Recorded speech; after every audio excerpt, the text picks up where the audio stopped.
লোকনাথ বাবার জন্মস্থান কচুয়াধাম ও বাবার বাল্যবন্ধু বেণীবাদবের বাড়ি পরিদর্শন করে আমরা বেরিয়ে পড়লাম চাকলাধামের উদ্দেশ্যে।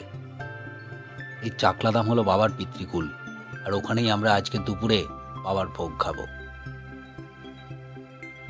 কচুয়া থেকে চাকলার দূরত্ব খুব একটা বেশি নয়, মাত্র আধ ঘন্টার মধ্যেই আমরা পৌঁছে গেলাম চাকলা। চাকলা মন্দিরের মূল গেটের বাইরেই রয়েছে অনেকগুলো ফুল আর প্রসাদের দোকান, যেখানে জুতো আর ব্যাগপত্র রেখে চলে আসা যায় ফুল প্রসাদ হাতে করে মন্দিরে পুজো দেবার জন্য।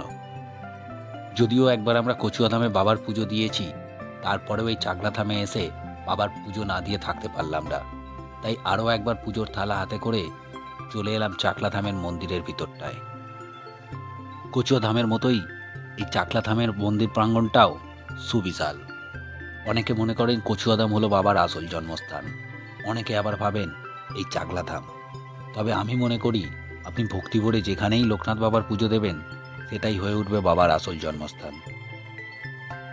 আর এখানকার স্থানীয়রা কি বলতে চাইছেন সেটাও শুনে নিন একবার। তার মানে এইটা হলো বাবার আসল জন্মস্থান। ঠিক আছে, একটু আমার দর্শক বন্ধুদের একটু বলবেন এটা ব্যাপারটা। চাকলা লোকনাথ বাবার সম্পত্তি, বাবার জন্মস্থান। ঠিক আছে, এখানে নিত্যগোপাল সাহা দাদু নামে পরিচিত ওই ভদ্রলোক এসেছিল, চাকলার লোক। এই জায়গা দিতে নারাজ হয়েছে, কচুয়ায় চলে গিয়ে ওখানে জন্মস্থান বলে পরিচয় করেছে। বর্তমানে প্রথম অনুষ্ঠান করেছে নিত্যগোপাল সাহা দাদু, মারা গেছে। তারপরের বছর অনেক স্ত্রী মারা গেছে, বর্তমানে ছেলে আছে। তার মানে বাবার আসল জন্মভিটা হলো চাকলা এইটা, আর কচুয়াটা হচ্ছে মামা বাড়ি, বাবার মামা বাড়ি। হ্যাঁ, আচ্ছা ঠিক আছে। আপনার নাম? উদয় ব্যানার্জি। উদয় ব্যানার্জি, চাকলা, দেওয়াঙ্গা থানা। চাকলায় বাবার পুরনো মন্দিরের সাথে তৈরি করা হয়েছে নতুন মন্দির। অবশ্য বাবার পুজো এখনো করা হয় পুরনো মন্দিরটাতেই।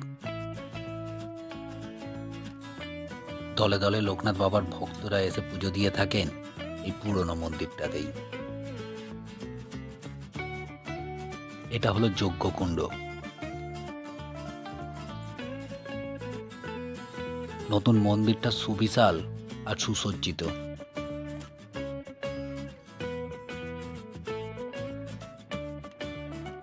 নতুন এই মন্দিরটার মাথায় ত্রিদেবের অবস্থান রয়েছে।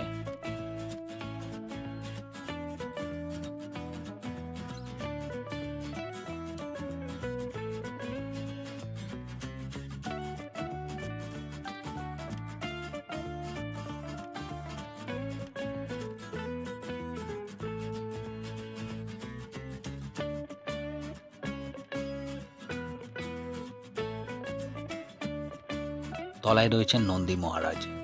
তবে আমরা সাধারণত দেখি নন্দী মহারাজের মুখ থাকে ভগবান শিবের দিকে, আর এখানে দেখলাম নন্দী মহারাজের মুখ কিন্তু মন্দিরের বাইরের দিকটায়।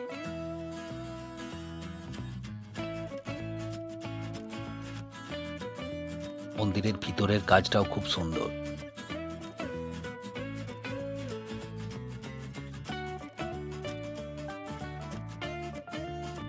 মন্দিরটার পিলারগুলো আর দেওয়াল জুড়ে রয়েছে মহাদেবের বিভিন্ন মূর্তি।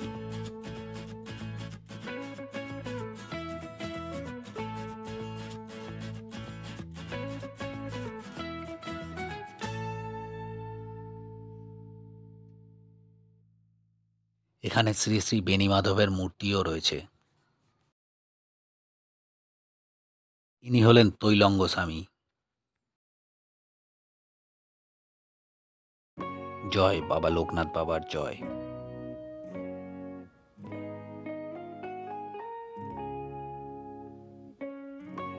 পাশে থাকা সিঁড়ি দিয়ে চট করে একবার উঠে গেলাম দোতলাটায়।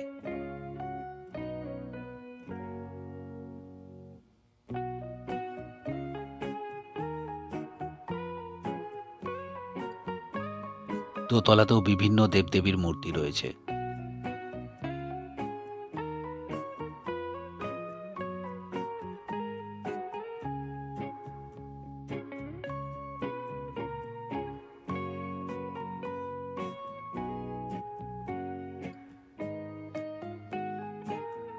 দোতলার বারান্দা থেকে মন্দির প্রাঙ্গণটা খুব সুন্দরভাবে দেখতে পাওয়া যায়।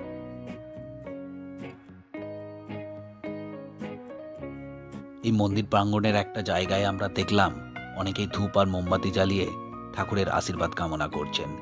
তাই আমরাও ধূপ আর মোমবাতি হাতে চলে এলাম ঠাকুরের আশীর্বাদ পাবার জন্য। আর আপনাদের কাছে আমার একান্ত কামনা রইল আমার এই চ্যানেলটাকে সাবস্ক্রাইব করে অবশ্যই আপনাদের আশীর্বাদ আমাকে প্রদান করবেন। এরপর আমরা কেটে নিলাম খিচুড়ি ভোগের টিকিট আর দাঁড়িয়ে পড়লাম দুপুরে বাবার ভোগ প্রসাদ খাবার লাইনে দাঁড়িয়ে চলছে আমাদের গল্পগুজব আর বাচ্চাদের বদমাইশি দেখা। বেশ কিছুক্ষণ অপেক্ষা করার পর অবশেষে আমাদের সময় হলো বাবার ভোগ প্রসাদ পাবার।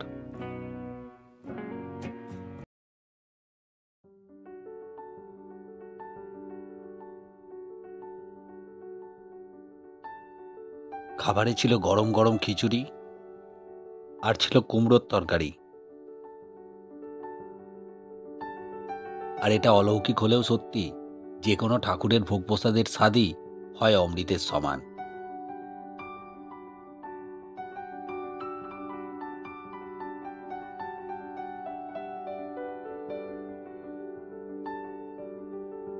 আর শেষ পাতে ছিল চালের পায়েস।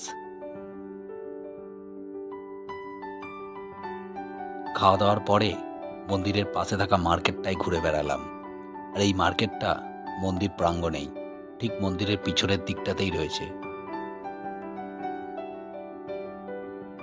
আপনি যদি প্রথমবার আমার ভিডিও দেখে থাকেন তাহলে আপনার কাছে একান্ত অনুরোধ রইল আমার চ্যানেলটাকে সাবস্ক্রাইব করে আমার এই ছোট্ট ইউটিউব পরিবারের সদস্য হবার।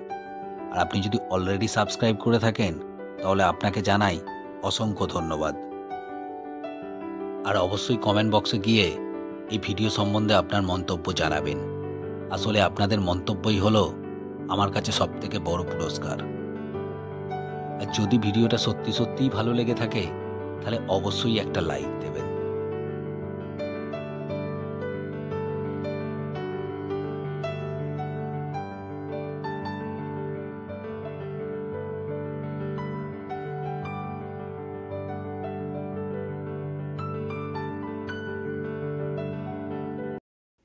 মার্কেটটায় বেশ অনেকক্ষণ ঘোরাঘুরি করে তারপর পেপার পেতে বসে পড়লাম আড্ডা মারতে।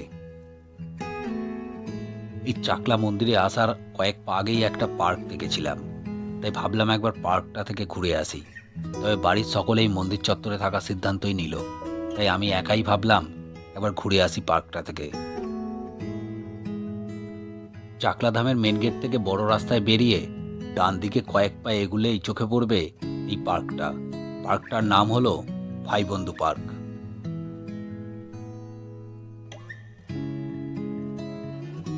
এই ভাইবন্ধু পার্কের প্রবেশ কিন্তু বিনামূল্যে নয়। এই পার্কের মেন গেটের বাঁ দিকে রয়েছে টিকিট কাউন্টার।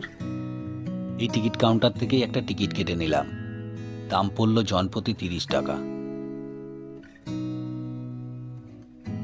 পার্কের ভিতরটায় প্রবেশ করে বুঝতে পারলাম পার্কটা খুব একটা বেশি বড় নয়, আর বিশেষ তেমন কিছু দেখারও নেই। কয়েকটা পশু পাখি রয়েছে, তবে সেগুলো আসল না, কৃত্রিমভাবে তৈরি করা। তবে পার্কটা ভীষণ রকম পরিষ্কার পরিচ্ছন্ন আর নিরিবিলি।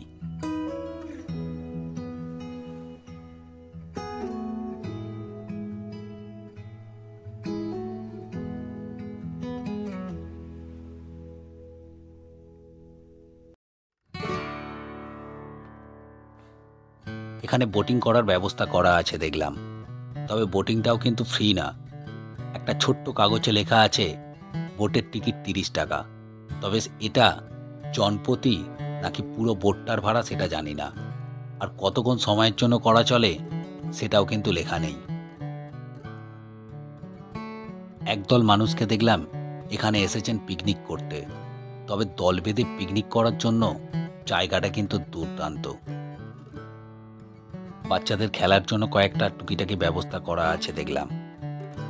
আশা করি ভিডিওটা ভালো লেগেছে, তাই অবশ্যই একটা লাইক দেবেন আর কমেন্টে অবশ্যই লিখবেন জয় বাবা লোকনাথ। ভালো থাকবেন, সুস্থ থাকবেন। নমস্কার।